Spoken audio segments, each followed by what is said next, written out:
I don't think Brady slammed Tom to the ground. I think he's coming around and he's got him by the hips and he's rolling through the tackle. Defense, number 97.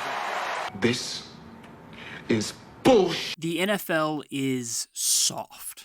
Don't worry, it gets bigger. This isn't the league of old that was in place a decade ago. No, I mean, all the rules have changed, and it's completely different. We went from a league where a hit like Sean Taylor leveling Brian Moorman was celebrated, when Cassius Marsh was seemingly hip-checked by a referee who called a penalty that cost the Bears the game, not because of his karate kick celebration or because of the ref leaning into him, but because he stared at the Steelers sideline too long. He stared at the Steelers sideline. The NFL really went all in on the whole no fun league thing when they added taunting penalties, and that was the big story last season. Basically, any baiting or taunting acts that may be disrespectful or upset the other team, it is an unsportsmanlike conduct penalty for 15 yards. Then, a player can be fined thousands of dollars. It's gotten better this season at least, but it's nuts. There's no actual explanation for what celebrations are allowed and which ones aren't. It varies game to game or official to official. There's just a gigantic gray area.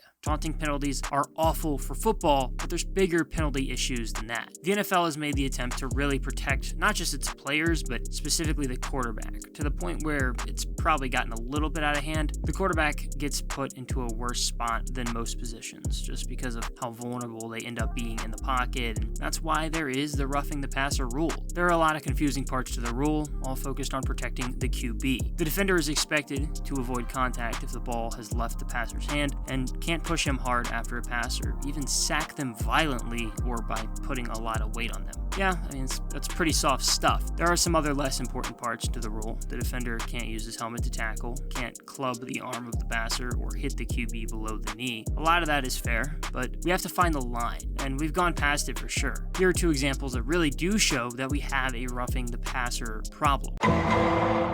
Week 5, Falcons at Bucks. Tom Brady is a guy that we've seen get a lot of calls for a lot of his career, and he got one hell of a lucky penalty against Atlanta. It ended up being a pretty good game, and the Falcons were only down 6 points with a big third down play coming up. The pocket collapsed, and Grady Jarrett dragged Brady down on what looked to be a pretty routine sack, but it wasn't, I guess. A flag came out. Brady was also fined for literally kicking Jarrett after the play. I mean, that's some real sportsmanship right there. I just still don't understand the call, though. What did Jarrett possibly do wrong there? It's not like he threw Brady down. It was literally gravity. Brady was on the way down already. It was a horrible call. We need to find a balance here because those kind of calls just can't happen. It's a normal sack. The Falcons may have literally lost a game because of one bad call, and it's not a new issue. And it was the same officiating crew that was benched during the playoffs in 2021 because of how poorly they officiated the Raiders-Bengals wildcard game. The NFL knows that that crew is an issue, and they just happen to cost another team a game. That roughing the passer call was one of the worst we've seen, but literally the next night, that Monday, there was an even worse one. Week 5, Raiders at Chiefs. This had to be the first time that a player has ever been called for roughing the passer while that player had the football. Derek Carr went back to pass, pocket collapsed, Chris Jones came off the edge and Carr fumbled, and Jones grabbed the ball while going down, and it was called for roughing the passer. Chris Jones forced a fumble, got the football, and all while going down, he got called for roughing the passer. I can see where Jones did put some body weight on Carr, but here's the problem. Jones is making a play on the ball here, and he literally had the football. How does he get called for roughing the passer? It was just another terrible call that everyone ends up criticizing, and the league has made it clear that they're going to stick with the roughing the passer calls. It's not much of a secret as to why the NFL is really trying to protect its players. CTE. It's a degenerative brain disease, and it's associated with blows to the head, and it's been found in a lot of former NFL players after their death. You know, like a handful of guys have died by suicide, most notably Junior Seau.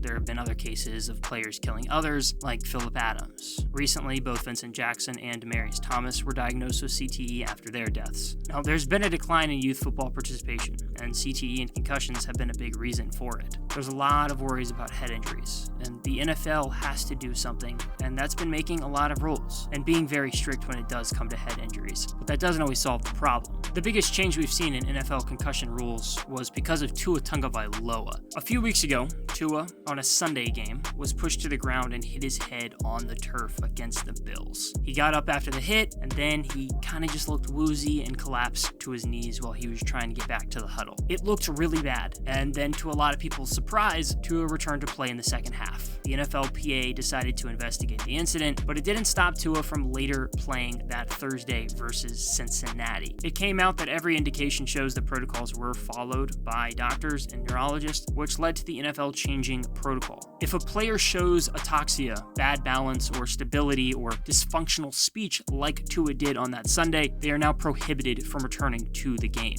The NFL is going in the right direction with trying to protect its players. Head injuries are a serious problem, and especially with everything going on and everything that's come out about CTE and players' post-career issues, it is very concerning. It's going to continue to be a hot topic, and Antonio Brown's one of the guys that keeps getting brought up a lot now, connected to CTE. And that's a horrible thing to even think, but he has kind of gone off the rails. People bring up that Vontaze Burfict hit and what that may have caused because AB has been so odd. He's forced his way out of Pittsburgh and then was a complete disaster with the Raiders, with the whole helmet issue, the burned feet, and then the verbal altercation with Mike Mayock where AB called him a cracker. There was the sexual assault allegation, and after that, the way his whole career has folded out with brief stints in New England and Tampa Bay, it's just been really weird. Now, it's really hard to say what the NFL is going to look like in years. There is a clear problem when it comes to the health of players. Less kids are growing up playing the sport, and there are news stories every time as a former player passes away because of how they had CTE and because of pretty much just multiple blows to the head. It's a hard situation, but it's why the NFL essentially has to be soft. The health of the players has to come first at all times, and that's why some of these ridiculous penalties are coming out.